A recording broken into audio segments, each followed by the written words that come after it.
शेखर अपने माता पिता के साथ रहता था। अपने माँ बाप की इकलौती संतान था। शेखर की उम्र लगभग 25 साल की थी और अपनी बा की पढ़ाई पूरी करने के बाद अब वह किसी मल्टीनेशनल कंपनी में जॉब करना चाहता था। पिछले 1 साल से वह कई इंटरव्यू दे चुका था, लेकिन अभी तक वह बेरोजगार ही था। शेखर अपनी तरफ से पूरी कोशिश कर रहा था कि जल्द से जल्द उसे कोई अच्छी जॉब मिल जाए। वह रोज सुबह अपने लैपटॉप में ईमेल को चेक करता कि शायद कोई इंटरव्यू की कॉल आई हो। शेखर अपने माता पिता से बहुत ही प्यार करता था, लेकिन उनकी कुछ बातें शेखर को बिल्कुल भी पसंद नहीं आती थी।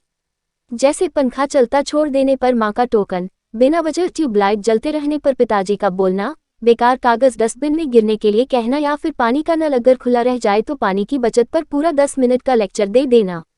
इन सब टोका टोकी से शहर बहुत ही परेशान रहता था।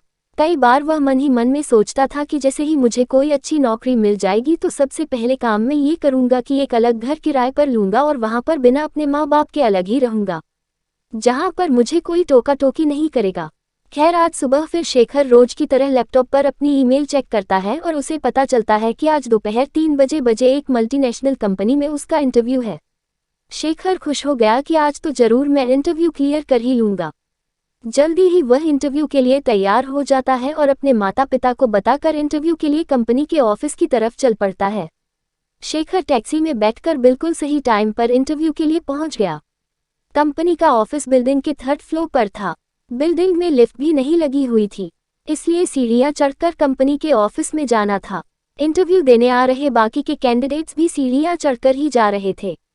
शेखर ने भी सीढ़ियों पर चढ़ना शुरू कर दिया। उसके दिमाग में कई ख्याल भी आ रहे थे कि क्या मेरा इंटरव्यू क्लियर हो पाएगा, नौकरी मिलेगी या नहीं। तभी उसकी नज़र सीढ़ियों पर जलती हुई ट्यूबलाइट पर पड़ी। इतनी भरी दोपहरी में ट्यूबलाइट जलाने की कोई ज़रूरत नहीं है, माँ की यह बात शेखर के दिमाग में आ गई। उसने उस ट्यूबलाइट को स्विच ऑफ कर दिया और लाइट बंद कर दी। अभी वह सीढ़ियाँ चढ़ ही रहा था कि तभी उसकी नज़र कोने में रखे हुए डस्टबिन पर पड़ी, जिसके बाहर एक कागज़ का टुकड़ा गिरा था। उसे देखकर शेखर को पिता की सिखाई गई सिक याद आ गई कि बेकार पेपर डस्टबिन में ही गिराना। उसने ना चाहते हुए भी वह बेकार कागज का टुकड़ा डस्टबिन में गिरा दिया। उसके बाद शेखर 3rd फ्लोर पर कंपनी के ऑफिस में पहुंचा। ऑफिस में काफी भीड़ थी। सभी लोग इंटरव्यू देने के लिए आए थे। जो भी कैंडिडेट इंटरव्यू देकर बाहर आ रहे थे वह काफी निराश लग रहे थे। उनसे पूछने पर पता चला कि इंटरव्यू के लिए ऑफिस के अंदर बुलाया तो जा रहा है, लेकिन बिना कोई इंटरव्यू लिए ही बस नौकरी के लिए ना कहकर वापस भेज दिया जाता है। कुछ तो कहने लगे कि यह सब फर्जी वाला है। शेखर ने सोचा इतनी दूर आए हैं तो चलो मैं भी इंटरव्यू के लिए जाकर देख ही लेता हूँ। शेखर ऑफिस में दाखिल होता है। सामने की मेज पर 3 लोग बैठे थे, शायद कंपनी के बड़े अधिकारी होंगे। शेखर जैसे ही उनके सामने बैठा तो उसने अपना परिचय दिया। तभी कंपनी के एक बड़े अधिकारी ने कहा, शेखर आपको ये नौकरी दी जाती है, आप कल से ऑफिस ज्वाइन कर ले।